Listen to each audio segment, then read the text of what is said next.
Hello, I'm Lucy Ahmed and welcome to the 11 o'clock Waffle, the show that brings you the lightest stories in the news with a sparkling of the serious.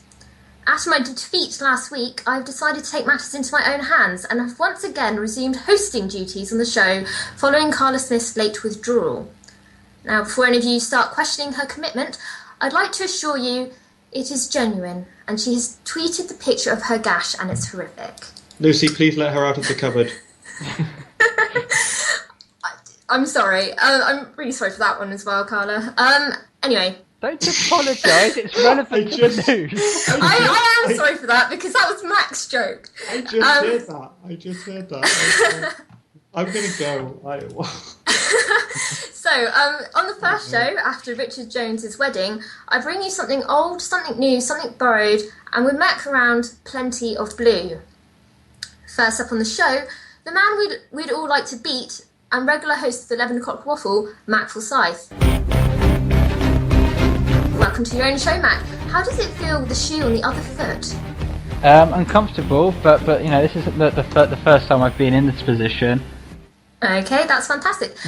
And moving on swiftly, a big-time YouTuber with a Facebook that describes him as living in Cannock, he once spent an evening researching the phrase, as gay as a box of frogs.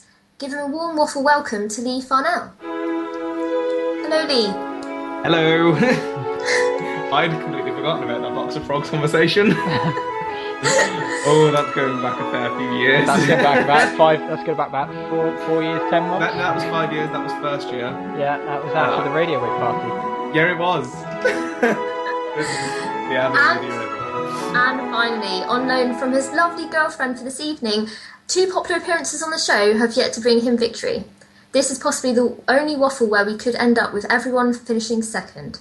However, could it be third time lucky for Loz Shanahan? Woo, Loz! Hello, third time lucky. That would be an interesting one. I'm just glad that I haven't also managed to pull out at the last minute because, as many young men will tell you, that's rarely an effective strategy.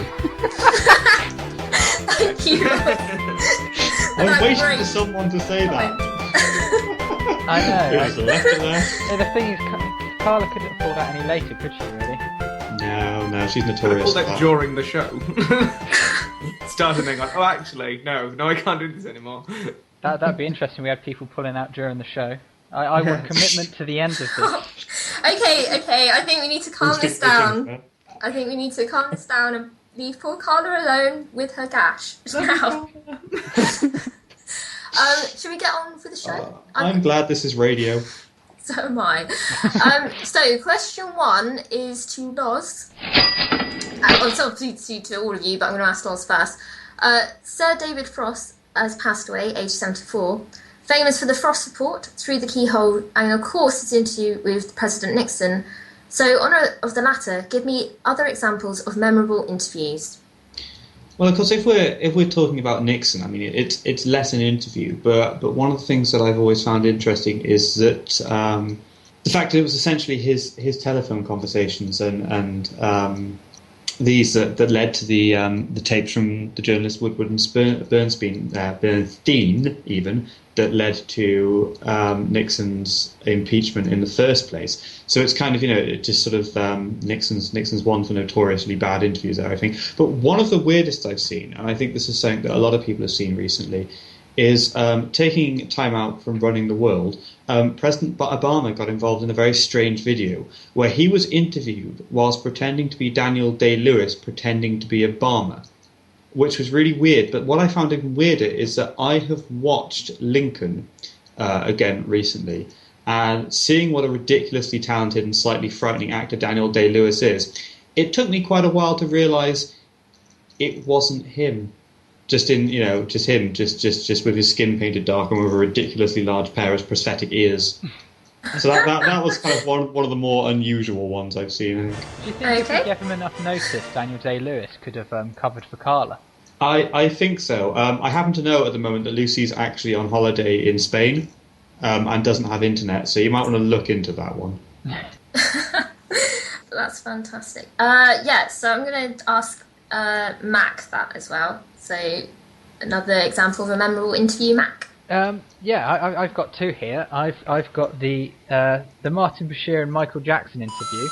Oh yes, that was really quite fascinating. It was massive on ITV, and it kind of really didn't help with the allegations he had to suffer, especially with the sort of the Neverland ranch and the sort of the tree he would sort of go up in and that. But of course that got brilliantly lampooned by Lenny Henry and Rowan Atkinson for comic relief. Oh, I remember that. That was fantastic. With the classic chess scene, what do you want to be, Michael, black or white? And on a more personal level, I'd say a couple of years back there was an interview with David Beckham on Jonathan Ross, and up until that point, like, I'd never really been a Beckham fan. I kind of, he was just rich and played football and looked a bit alright. But I remember him being on Jonathan Ross. Looked a bit alright, eh? Looked a bit. So they say apparently. But yeah, I remember him being on there, and he was saying, that when he went to play for AC Milan on loan for a couple of months, because he's only there, he was just holed up in the hotel room. Because he's so famous, he couldn't leave the hotel room, and he had nothing to do. So he ordered up Lego. So he's getting all of this Lego shipped to his hotel room and sat in his hotel room in Milan, building Lego. That's perfect. That is pretty which cool. I think something we can all kind of relate to is the joy. Who doesn't love Lego? Yeah, and Lee, finally, other examples of memorable interviews. I feel really bad now because I went the completely opposite direction, and mine's so trashy. But I went for when Charlie Sheen was interviewed on ABC News about 2 years ago, and I don't know why. I read the question, and it's the first interview that came to mind, and I was like, oh, that was just so horrible in so many ways. I was like, but it always sticks in my mind because you got a lot of great catchphrases from it. It was totally cringeworthy, and it was just trash TV at its absolute best. But it sticks in your mind because you remember the terrible stuff that happens on TV. I did have a backup. I was going to say when J.K. Rowling was interviewed by Oprah, which was last year or the year before, I think. But I'm sticking with Charlie Sheen. Charlie Sheen works for me. Charlie Sheen works for me. That's brilliant. And question 2. The UK is the capital of drug and alcohol addictions in Europe. If we can't win Eurovision, it'll have to do. However, let's try and put a bit of positive spin on Britain for once and give me statistics about European countries which don't make us look so bad. And I'm going to go with Mac for that one. Spanish unemployment is at a rate of 26.3 million. That's pretty bad. But it's fine if you're a Spanish average chap, because Real Madrid have just spent £85 million on one Welshman. And it's not Loz, okay? It's not Loz. Hey, what can I say? I make a lot of omelettes. To put this into perspective, Gareth Bale is now earning £300,000 a week, which equates at £15,000 an hour. Was it the Mirror who reported this as Real Madrid pays huge amount of money to sign Christian Bale? They got the name I think wrong. It might have been the Mirror. Yeah, well, they thought it was Christian Bale. And of course, the thing is, Christian Bale, he plays cricket. Not I thought you meant the actor Christian Bale. Then I was just like, no, I did. Yeah, I was picturing Batman in a Madrid costume. He's a Batman. No, but they did genuinely write that they'd signed Christian Bale. But yeah, that's my answer. 26.3 million unemployed, and they've just spent £85 million on one human being with legs. That's pretty bad. Okay, Loz. I'm going to go on a slightly different direction for this. I'm actually going to give a positive figure for the UK, which is that... Oh, the exact number's gone for me now. It's either 2/3 or 3/4. I'm pretty sure it's 2/3. Yes. Yeah, it is. It's 2/3 of the UK population volunteer for charity. Oh, that's good. Nice. They give up their time to volunteer for charity. Of course, those are also the 2/3 that are addicted to drugs and alcohol. But in many ways, that just gives you experience to deal with these issues head on. You ring up to speak to a drugs advice charity, and you want them to go, yeah, I've been there, man, I've been there. So But that's a figure that I really like, especially given the number of problems obviously that we've got in the UK at the moment. The fact there are people giving up their time to help tackle them is fantastic. Although if I was to ring up and talk to Frank, I'd quite like to be sure that he was entirely sober. That's brilliant. And Lee? So yeah, I was researching this And every report I was finding, it was quite bad. Like within the Europe, it's like UK is basically the worst thing in Europe ever. Within brackets, if we are even in Europe, because who knows? Is that why a lot of people want us out of Europe? So Probably. that instead of being the worst thing in Europe, we can just bad on our own. And it makes us look a bit better. Surely they could have put a spin on it, saying that. Well, sure, it's the capital. Because they're saying it's all about legal highs. Surely we're just the best party atmosphere in Europe. Yeah. We do like a party. Let's build Amsterdam in Milton Keynes. So yeah, the fact I found was actually based in Europe. It's actually on the outskirts, and I found that there is a tiny island in the Pacifics called Naurus, where 95% of its residents are obese, which makes me feel a bit better about life. And apparently, but the reason it gave was even better is because they have national fattening ceremonies. Oh yeah, it's this idea of beauty, isn't it? Young, overweight women are seen as very, very attractive. Yeah, so they make everyone eat a lot of food, so everyone to get fat and look pretty, which is great. But 95% of your population being obese, that's a winner. Actually, I think that was for the whole world, because I think the US were on that list, and the US were 7th. So that's surprising. It is. So big up to Naurus. The government of Naurus are actually claiming that 5% of the population are underweight. Yeah, and everyone else is regularly normal. Moving on to question 3. After Miley Cyrus's bizarre performance at the VMA Awards, what else have you looked at and thought, what the fudge is going on? And that is to... I'll start with Mac this time. Me? Yeah. Okay. I remember I was at a Sunday dinner about a year and a bit ago, and they just put my dessert down in front of me, and then my 2 friends made this massive announcement to the whole table, which just made me sit there thinking, what the fudge is going on? You might want to explain the whole story so people can actually explain understand. The whole story. Am I allowed to explain the whole story on live radio? That's not quite live. Yes, you may. We need context, Mac. God damn it. Okay. Oh, I think I just got this. So we're all sat there having Sunday roast, and it's about 8 of us at the table, and I was the only one out of 8 of us, because I like my pudding, to order dessert. So just as they put the dessert down in front of me, my 2 friends lean over and declare that they're a lesbian couple together. I just thought they were after dessert. I thought they were sort of putting it on to try and get the dessert. So I sat there saying, yes, of course you are. Just order dessert if you want dessert. And everybody was sat there staring at me whilst I ate dessert, looking angry, believing that they were just trying to con their way into pudding by using boobs.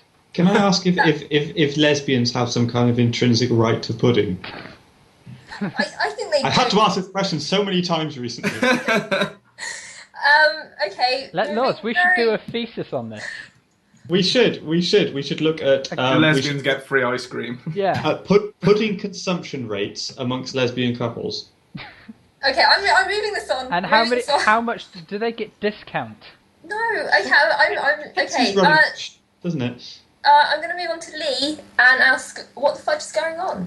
Christ knows that the Miley Cyrus performance was terrible. Though she did invent a new thing of the bum gap, which is now a thing. Sorry.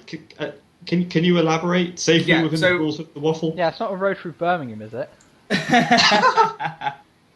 No, well, there's a lot of things on the internet at the minute with girls who are trying to get skinny because they want what they call a thigh gap, which is the distance between your thighs. They basically want a bigger space between each thigh. And then apparently Miley Cyrus took it to the next level because of the outfit she was wearing basically separated further than her thighs. And right. Oh wow, okay. Then made what they called a bum gap. So that is apparently a thing. But in general, like the whole teens gone awry thing seems to have gone crazy on the internet, especially with a lot of the younger stars, including Justin Bieber. And Amanda Bynes is the weirdest one ever. She's gone crazy. Didn't Justin Bieber urinate in a cleaner's mop bucket in a restaurant? Yeah, in a restaurant in New York before men spitting on a picture of Bill Clinton.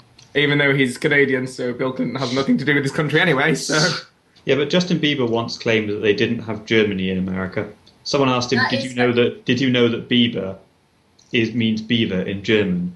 And he said, "In what?" And they said, "German." And he said, "What?" They said, "What is that?" He said, "What is that?" And they said, "Oh, it's a language." And he just looked at them and said, "Oh, we don't have that in America." Wow. Wow. I think that proves my point. Clearly, people didn't know that English won the vote to be the American first language over German by 1 vote. Really? Yeah, that's true. Interesting little nugget of a fact there. Thanks, Mac. Thanks, Mac. And Loz, what the fudge is going on? Well, there's 2 things I've seen this week. Firstly, for anyone who watched the brilliant BBC 2 series, The Burrowers, quite a lot of people on Twitter were asking what was going on with Chris Packham's trousers. In that something appeared to have crawled up them and nestled. So that was unfortunate, and that did make me wonder. I remember having quite a lively debate with Babs about whether or not it was just the front of his shirt sticking down underneath. It's the first time I've actually had a lively debate with someone about a TV presenter's trousers. But more to the point, some absolute genius has managed to plan and build a building in London known as the Walkie Talkie Tower that is acting as a giant magnifying glass would on a city of terrified ants. Basically, has anyone seen this? Yes. I think I saw it. Is it the one that melted the car? Yeah. Yeah, it's absolutely wonderful. Well, wonderful and terrifying. So it's convex. So because it's curving in, like it is focusing the rays of the sun at certain times of the day, essentially turning it into a solar-powered laser of sorts. So it's damaged the bodywork of a jaguar across the street. Someone put a lemon in a shop window to see what would happen, and that kind of shriveled up and went weird. And it actually caused tiles to pop off the front of the shop. Now, it's a very British thing when an event of terror boils down to a lemon went a bit wrong and we lost some tiles. But it's the fact that someone's actually managed to go ahead and do this without realising, like a trained architect. And they are blaming it, at the moment, the company who created the building, on the angle of the sun at this time of the year. And I'm thinking, no, mate, the sun is always at the same point this time of year. You've just created a crap building. So I saw that and I just thought, I marvelled at the limits of human stupidity. That's brilliant. That's hilarious. I can't believe that they would design that without considering the positioning of the sun. Yeah, it's incredible. It's been there a while, guys. Okay, it's time for the scores. In last place on 10 points is Lee. Are you sure you haven't read I'm that, not Rob? surprised. I don't really understand the rules, so I don't Loz and Lee do look quite similar written down. No, and in second place on 11 is Mac. Get it? What? And in first place on 12 is Loz. Oh, okay. So that makes me feel a lot better. It's only a couple points in them, so it's all good. I was going to say, this is a time in the show where I have to plug the Facebook, Twitter and YouTube channels. So if you want to find us online, on social media, we're 11 o'clock Waffle. Come and find us on Twitter and Facebook, because we love hearing from you. And, yeah, we're also on YouTube, obviously, so find our channel and listen to all our shows. And watch the trailer. Subscribe. Watch Mac's The trailer's amazing. The trailer is amazing. Watch the trailer. It's really good. Okay, so moving on to question number 4. BBC drama Luther could be heading for the big screen as it Idris Elba has become a big Hollywood movie star, according to the show's creator Neil Cross. So, in a return of the second part question, first up we have television stars who made the jump to the big screen, and I'm going to ask Lee. Okay, first thought that came to mind was Benedict Cumberbatch, BBC's nice. Sherlock. Now, Khan in the Star Trek Into Darkness film, which pleased some and not others, as I went to see the film with a diehard I haven't seen it yet. Oh, sorry. I should have gone all River Song and been like, spoilers, but I'd assume... I'd assumed you'd have seen it by now. I'm going to soon. There you go, you kind of have to watch it now. It's out on DVD now, anyway. It is. Well, this is what I am assuming that people have seen it, because it's out on DVD. And it's available from all good retailers. plug. So, yes, again, pleased some, not others, but in general, brilliant. I think he's going to be huge. He's a very talented actor. He's got that sort of he's not got a strange look about him, but he's got like an unconventional look, which I think makes him stand out more. But I think he played a brilliant bad guy, and I think I can see him doing that a lot in the future. And then as for a TV series that I'd like to see it made as a film, I put Dexter. Don't know if anyone here watches Dexter. I'm guessing you mean Dexter's Lab, right? No, not Dexter's Lab. The Showtime series Dexter about the serial killer who's is a secret serial killer, but he only kills bad guys. The TV series is on its last series. It's on series 8, and the TV series is awesome. And Is it? I think. Sorry. Is the TV series not an adaptation of Dexter's Lab?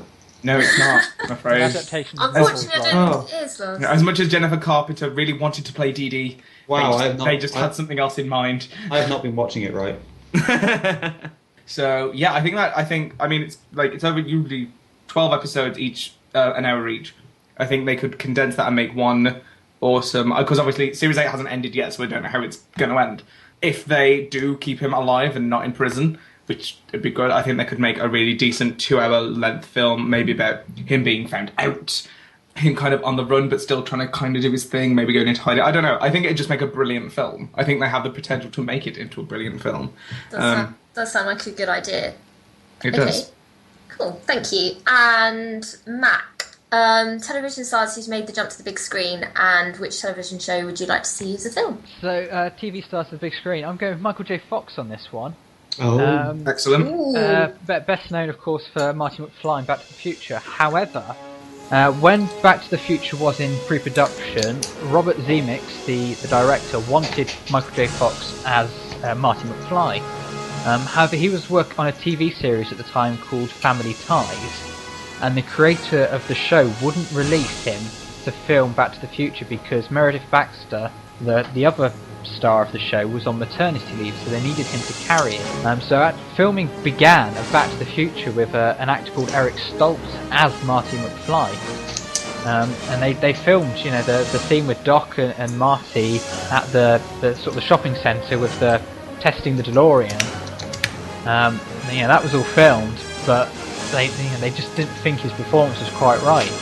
Anyway, by the time all of this had happened, Meredith Baxter returned to Family Ties, which allowed Michael J. Fox to go and film Back to the Future. So he'd be working 10 a.m. till 6 p.m. filming Family Ties, and then rushing over to the Back to the Future set to rehearse and film until 2:30 in the morning, and then back in at 10 a.m. to do Family Ties, which is why quite a bit of Back to the Future is obviously at night and inside. Oh, okay. well, that's actually really interesting. As for a TV show to see a film of, I'd love for them to finally be able to do the third Stargate DVD movie of the series, because it all got planned and they kind of had a script in place, and then the recession hit and killed the DVD market off for it, so it never actually got anywhere near production, unfortunately.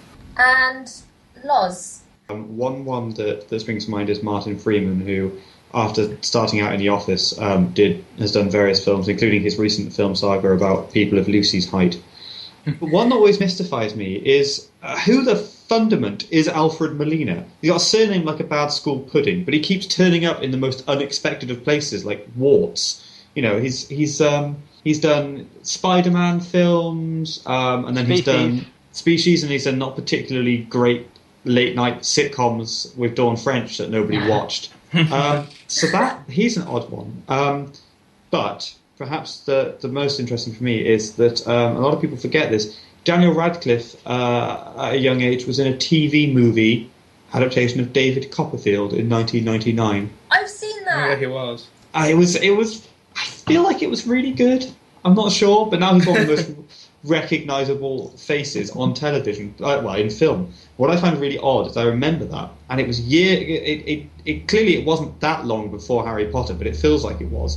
But it was before Harry Potter. But if you go back and watch the first Harry Potter film, it's impossible to imagine anyone actually being younger than that. I know what you mean. It is weird, very weird. Yeah. You look at Daniel Radcliffe in that, and you think, well, you have very recently been born.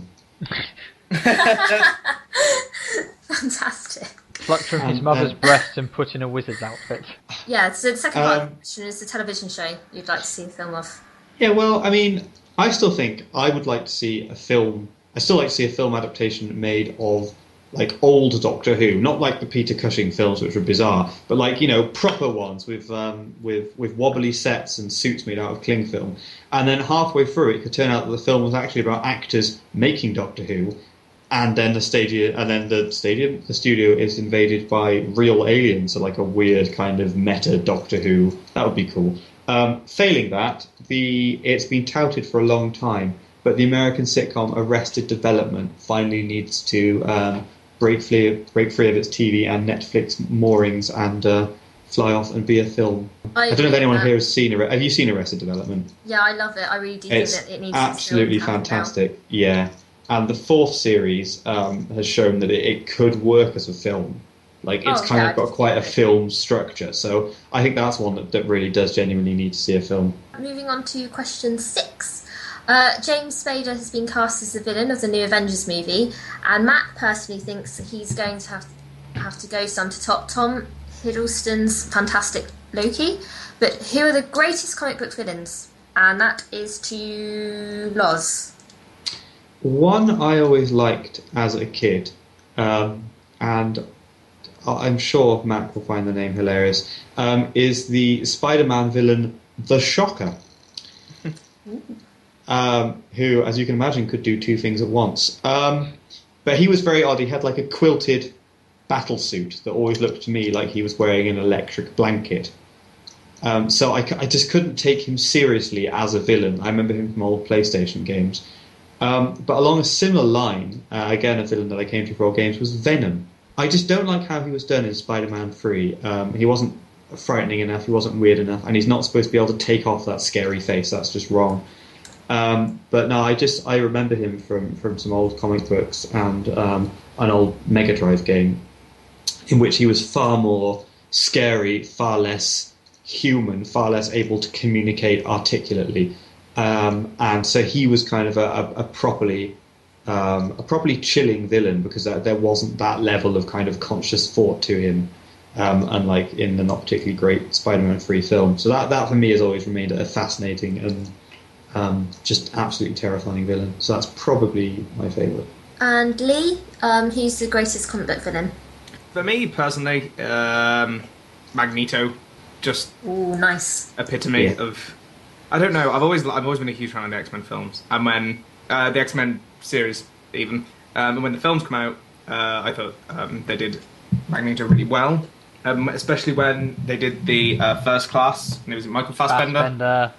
Yes, he was awesome. Yes, did it very well, and I loved it. However, for me, there's also an alternative, which is a female villain, technically a villain, which was Michelle Pfeiffer's Catwoman in Batman Returns. Because I'm a huge Tim Burton junkie. It was the Tim Burton Batman film series, and Michelle Pfeiffer just played it off to a T. Like, it was the one time when I was like, I would not like to meet her. She seems awful as a person.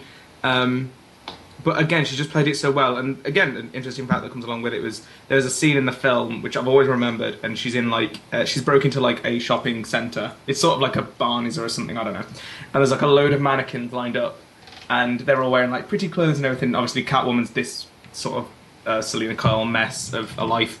And when they were filming, they actually Tim Burton said to Michelle Pfeiffer, "You have one shot to get this right. You have to get it." And she'd practiced so much. And when they hit the camera button, she had like a massive whip, and she had to whip the heads off each one. And she did it first time. They took one take, and she'd done the lot. And but she didn't just whip them off. She was like quite stylistic gymnastics with them. And that scene always stands out to me. And then when I researched it, I was just like, that is so cool. For me, it's between Magneto and Catwoman, leaning more towards Magneto in general, because I think he's just more awesome. And he's like an actual villain. Selena Kyle / Catwoman can sort of float between good guy, bad guy-ish, depending on what she needs. Whereas Magneto is just pure evil. So, but in all fairness, that was an incredible film, and it's making me think that I should have gone for Danny DeVito as the Penguin. Yeah, oh yeah. Because God, was that sinister with the black bile dribbling from the mouth and the fuse. Tim Burton is best. Fantastic. Yeah, Tim Burton's fantastic. I do love the Christopher Nolan films, but for me they just don't quite compare. There's just something wonderful and darkly camp about the Burton ones that just Yeah. seems to fit so much better. Last but not least, Mac, who's the greatest comic book villain? So if we're going down sort of similar lines to Lee and Loz there, I'd go with the Joker from Batman, played by Jack Nicholson in the Michael Keaton version of Tim Burton, voiced brilliantly in the TV series as well, and on the two Batman games, Arkham City and Arkham Asylum, by Mark Hamill, who of course is better known as Luke Skywalker in Star Wars. Complete 180 turn, going from being sort of the hero of Star Wars to being the complete crazed Joker, menace in the games and the TV series, and then of course you've got Heath Ledger's performance in The Dark Knight, which adds a whole new level of it, taking sort of all sort of rhyme and reasoning away from the character and just being a pure id and doing whatever, sort of winging it as he goes along. Okay, brilliant. Thank you, guys. Okay, so we're going to go to scores after that round. And in first place on 22 points is Loz. Oh. In second place on 21 points is Lee. Oh, yay! And in last, Mac on his own show with 18. Come on. Moving on to question 7 now. And I'm going to go to Mac because you're in last place. The Wombles are returning to Channel 5 and will be CGI this time. So give me your favourite fact about the Wombles. Given the amount of time they've been around for, there's only actually 5 Wombles novels. Try saying that when you're drunk. Wombles novels. There are Wombles novels? There's Wombles novels. There are 5 of them. Weren't they? God. Yes. Oh, wow. The Wombles in 1968, The Wandering Wombles in the 1970, Wombles at Work 1973, Wombles to the Rescue 74, and Wombles Go Around the World in 76. And much like their football team, in 1970 they actually moved away from Wimbledon Common to central London. But they did actually, unlike Wimbledon Football Club, get moved back to Wimbledon Common eventually. Okay, fantastic. And Lee, your... So I got 2 facts. So the Wombles released 4 studio albums, 4 sort of separate studio albums in the 1970s. They've released sort of Christmas albums and compilation albums, but there were 4 original albums that were all completely separate, which was Wombling Songs in 1973, Remember You're a Womble, which I think probably everyone knows, in 1974, Keep on Wombling, also in 1974, and Super Wombling in 1975. Super Wombling? Super Wombling. That's amazing. Yeah. I think that should be like a new, instead of saying like excellent brilliant, you go, that's super wombling. Wombling. Super wombling. I'm going to use that. I'm going to use that now. I think we could promote the show every with day. The hashtag Superwomble. Hashtag Superwomble. Do it. People would be like, what is this? Is this Superman versus Superwomble? Yeah, super wombling. If you've seen the Man of Steel film, you could actually have a Womble in the sequel clearing up all the mess he's made at the end of the first one. Yeah. That's very true. The Wombles actually had a better narrative than Man of Steel. Can I go back and dedicate Superman versus Super Womble as the thing I want to see made into a film? Oh, that's brilliant. I think we're going to have to give you an extra point for that, Loz. Oh dear. I need to get my second fact. Oh yeah, so also, apparently, all the Wombles, it didn't really give us specifics on this. I did try and research it as much, but I fell a bit short on this one. But apparently all the Wombles have geographical names. Ooh. I don't know how true that is. I'm guessing because it's like Uncle Bulgaria, obviously, kind of self-explanatory, but apparently all the names of the Wombles are linked somehow to separate countries around the world. Like, okay. So Orinoco. I don't... Yes, that's a river. Orinoco is a river. Yeah. Or is that Orinoco? So yeah, those are my facts. And Loz, do you have any favourite Wombling facts? Well, it's the fact that they recently discovered that the entire of Wimbledon was just a front for the Wombles' illicit smuggling activities. They are in a lot of trouble. But what I love is the fact that the composer of the Wombles theme, one of his favourite things to do was to put on one of the big Wombles foam outfits that were created for various promotional things, the big ones, and turn up at radio stations and just wander in dressed as a Womble, and you see someone wander into a radio station dressed as a Womble, and they would just assume, because he was in costume, that he was there by invitation. So he was led into studios where people were doing radio shows, and they were so surprised that, as a what the heck thing, they would interrupt their show and play the Wombles theme. So he used to do this quite a lot. And one time, eventually, this had been going on for a while, and this kind of guerrilla marketing, if you will. So the producer at the Top of the Pops called him and asked him if there was a Wombles song group, the group that later produced the albums. He lied and said yes, and they invited him to appear on Top of the Pops 2 days later, meaning that his family had to rush around and spend the next 2 days creating 3 more Womble costumes using ping pong balls, baseballs, bed sheets, and anything else that they had. Oh wow! Got them together and created a. That's impressive. Created a Womble's costume. So I got this from a direct quote from the composer, whose name has now gone out of my head. And it's possible that he has just gone a bit mad in later life and is making up stuff high on the heady mix of Womble's fame and someone who apparently owns a lot of ping pong balls. But if that is true, I would be delighted. And I will make it my life's work to dress up as a Womble and turn up at radio stations unannounced. And finally, our last question before the last round. Question 8. After Mak attended Richard and Hannah's wedding at the weekend, and the first dance consisted of a cheesy Megamix dance routine, what is the best wedding first dance on the internet that you have seen? And I'm going to ask Lee that one, please. Okay, so this is going back, 2007, very early days of when YouTube was just getting big. But it was that very first one, and I can't find it. I think it might have been taken down. It was the first one where they're having this slow dance, and then it just interrupts, and everyone looks shocked, because no one was expecting it, were they? And it, Sir Mix-a-Lot's I Like Big Butts starts to play. And I remember that one. Yeah, it's so old, and it was one of them, it was sort of the one that kicked off this trend of the cheesy dance routine ones, and then all of a sudden they break down into this weird kind of sexual dance to I Like Big Butts, which is of course a classic song that everyone loves. But I can't find it anywhere on the internet. I looked for ages. But there's also the one which is where it's not a wedding dance, it's not a first dance, they're actually dancing down the aisle towards the wedding, which is the JK wedding dance, and that has currently around 82 million views on YouTube, and that's another good one. There's loads of different songs, and everyone's doing a different dance down the aisle before the bride comes. It's all the groomsmen, the bridesmaids. Yeah, and, that was really nice because they've involved with the whole wedding party. Yeah, that's but my favourite one, probably that very first one where they did I Like Big Butts. I think that's always going to be the classic. And I'm going to throw in a bonus question here.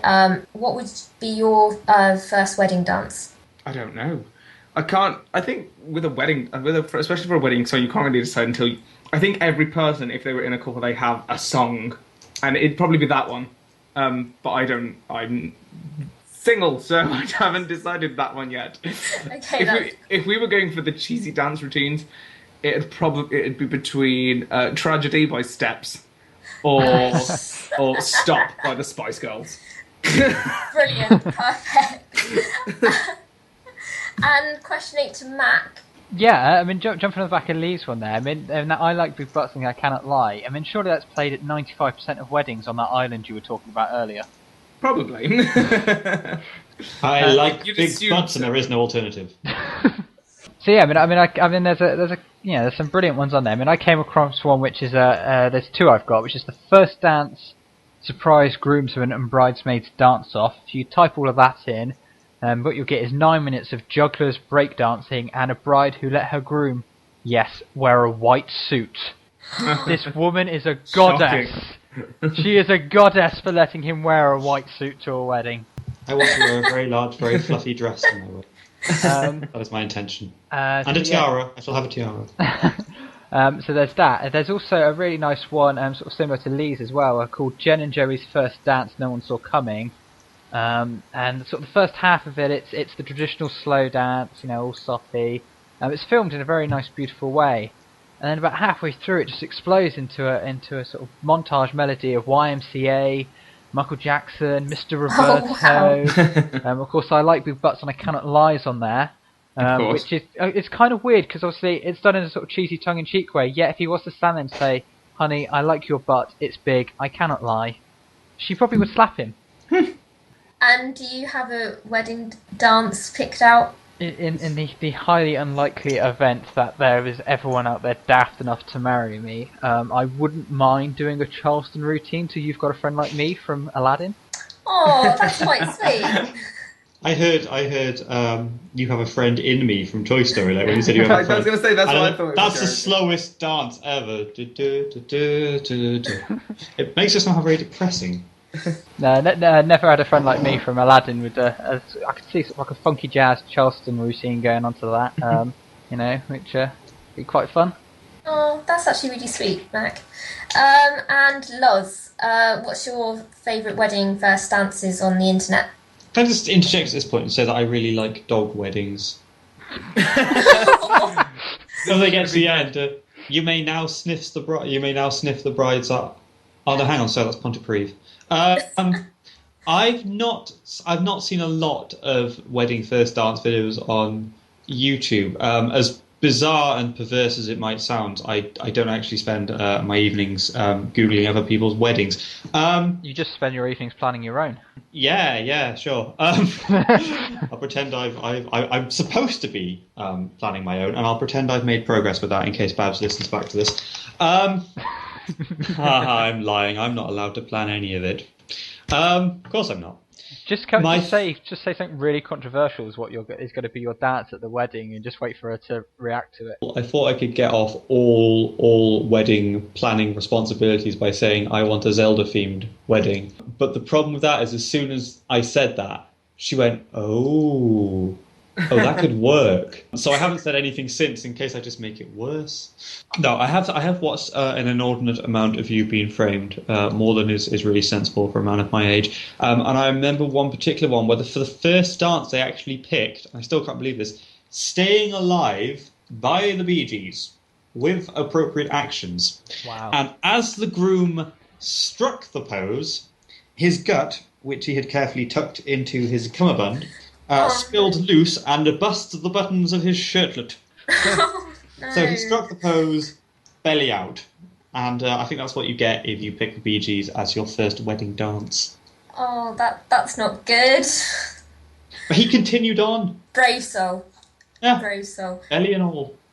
Do you have I know we sort of half covered this, but do you have a first dance that you want to, do at your wedding? Well, Mac's already taken the Charleston away from me.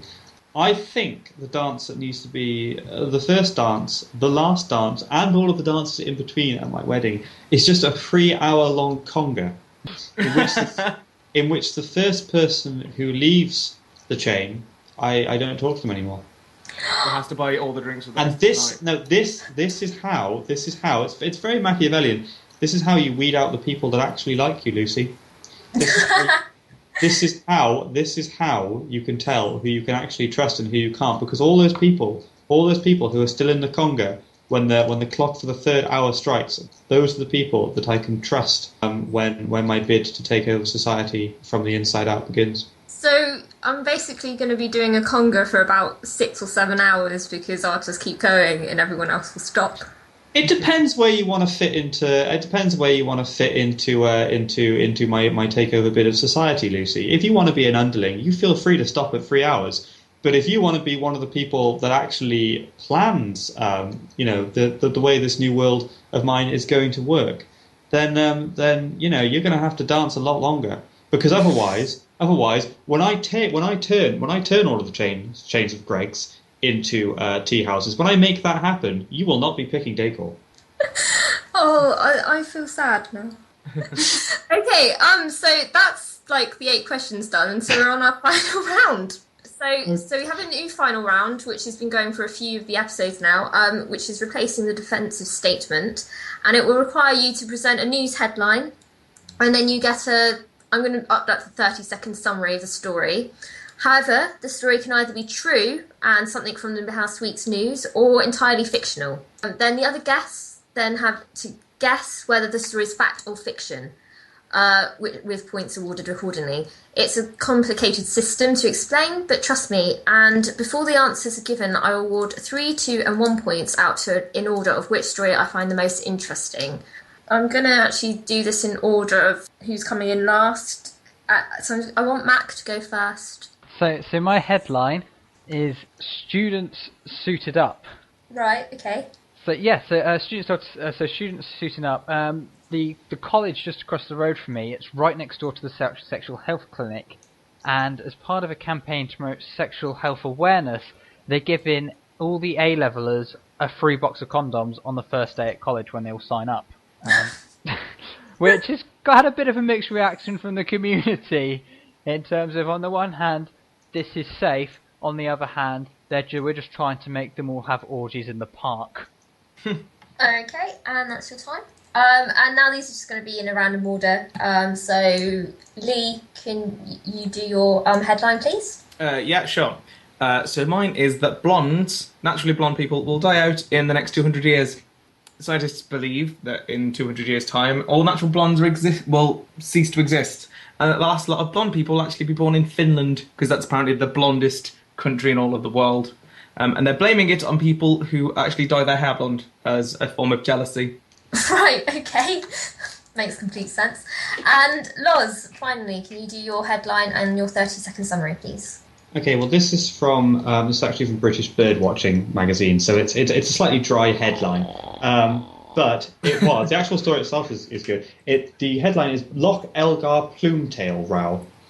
And basically, there are reported sightings of the plume-tailed tree fluter, which usually lives in North Africa, and had lived in Scotland 220 years ago, had reportedly been sighted at Loch Elgar in Scotland, causing a great deal of conservation interest and excitement of birdwatchers flocking there. And it later turned out to be a domestic pigeon with a plastic bag stuck to it that had been spotted flying overhead, creating a distinctive shape of the plume-tailed tree fluter. Brilliant, thank you. The plastic bag was later reported to be from Tesco's. Good to know. Little bit of product placement there. Right, so I now have to go around each of you and ask if you believe any of those stories were true or false. So I'm going to go to Loz first. Do you believe Lee's blonde-haired people dying out story to be true or false? Blonde-haired people dying out. It's difficult, isn't it? It's irritatingly plausible, but I don't buy it. So you think that one's false? Yeah, I do. And Mak's story about the orgies and the free condoms? I'm going to go with that as false as well, mostly because this is a story Mak has made up. So, it kind of works as a story Mak has made up. I don't think it works as a real story. So, I'm going to go with false on that one. Okay, thank you. And Mak, do you think Loz's story is true or false? Loz is the kind of man I know would own a bird-watching magazine. The magazine exists. Yeah, I don't doubt the magazine's existence. It's the story. Very interesting. They had a story about bar-tailed godwits. I'm going to go false, because that bird sounds utterly preposterous. What, the plume-tailed tree fluter? Yes. They had an article recently about the bar-tailed godwit, if that helps. It sounds like something you'd proposition a girl with on a night out. Well, I suppose it's no less ridiculous than the great tit, the shag, or the booby. All genuine birds. And Lee's story about the blondes dying out. I know this to be true because I can't find a blonde anywhere. Oh, right, okay. Logic! Logic! If you're 5'6" and blonde, you don't exist. I can wear a wig if you like. You have babs. Yeah, she doesn't need to know. And Lee, finally, do you believe Mak's story to be true or false? I think it's true. I'm going to go with true. I can see a college doing that. I think our college did something similar way back when you used to be able to go to the sexual health bit of the college, or like what do they call it? Not human resources. What's it called? There was like a little bit where you'd go for people used to go for counselling and things, and they used to have free condoms on the side, so people were, at least if they were doing it, they'd do it safely. So I'd say it was plausible.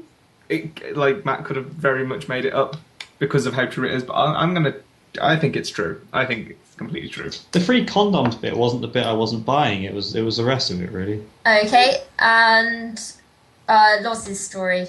Is that true or false? I think I'm going to say true again, just because I like the idea of a plume-tailed tree. What was it? Tree fluter? It was the plume-tailed tree fluter. I just like the idea of that, and I really want it to be real. So I'm going to say real for both. I need to book my trip up to Loch Elgar to see them before they go. Except that they're pigeons. Okay, so we can now reveal which stories were true and false. So, Loz, was your story true or false? I would love to have seen a plume-tailed tree fluter in Scotland. Sadly, they don't exist, and the story is similarly false. Knew they didn't exist. And Mak, was your story about the orgies and condoms true or false? Yeah, Exmouth Community College, they are not actually going to be providing the school with condoms. They're just going to inseminate everybody, because that's what teenagers do, I've been assured. So it's false. They'll just all be pregnant. Damn, I had so much hope for both of you. We are liars through and through. And Lee, was your story true or false? Mine is apparently true. It's an article I found on the BBC website saying that researchers predict the last naturally true natural blonde will be born in Finland, and they'll be endangered by 2202, something like that. Because they say people nowadays carry less blonde genes than they do brown, and apparently it's because of people who are dyeing their hair blonde and people getting confused with actual blondes. So there we go. It's a horrible feeling. I can assure you, Lee. Okay, so the tie is between Loz and Lee with 33 points apiece. And coming in last with 30 was Mak Forsyth. Nerds. Ah. So we have a tie situation. What would be your combined shoe size? I am going to guess 21. Okay. Lee? Is this for me, Mak, and Loz, or just me and Loz? Loz, which way? How did you work yours out? Well, if I... As in It's not going to work, is it? Because if I give my shoe size... No, don't give the answer. Did you do it between the three of us or two of us? Oh, I just did it between myself and Lee, but I can try and figure out... Oh, no, that's fine. No. What would be your combined shoe size? Okay. I'm going to go for 19.